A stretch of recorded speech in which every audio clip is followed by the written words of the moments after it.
విశాఖలో వాల్తే డివిజన్తో కూడిన దక్షిణ కోస్తా రైల్వే జోన్ ఏర్పాటు చేస్తామన్నారు బీజేపీ రాజ్యసభ సభ్యులు జీవీఎల్ నరసింహారావు. రాష్ట్ర ప్రభుత్వం భూములు కేటాయిస్తే వెంటనే పనులు ప్రారంభిస్తామని స్వయంగా రైల్వే మంత్రి చెప్పినట్టు జీవీఎల్ పేర్కొన్నారు.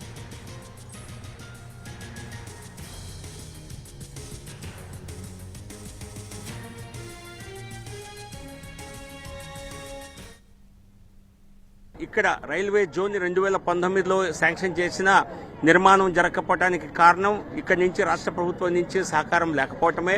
సో ఇప్పుడు భూమిని కేటాయిస్తే రైల్వే జోన్ హెడ్ క్వార్టర్స్ కొత్త రైల్వే జోన్ నిర్మిస్తామని చెప్పారు.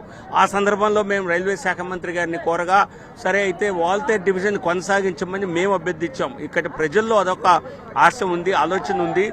కొత్త సౌత్ కోస్ట్ రైల్వే జోన్ నిర్మాణం విశాఖపట్నం కేంద్రంగా నిర్మించడమే కాకుండా వాల్టేర్ రైల్వే డివిజన్ ని కూడా కొనసాగించే విధంగా మేము ప్రయత్నం చేస్తున్నాం. దాదాపుగా సఫలీకృతం అవుతాం. పోయినటువంటి ల్యాండ్ ని హ్యాండ్ ఓవర్ చేస్తే నేను వెంటనే భవన నిర్మాణ కార్యక్రమం ప్రారంభిస్తామని రైల్వే మంత్రి గారు స్వయంగా మీడియా సమక్షంలో వైజాగ్లో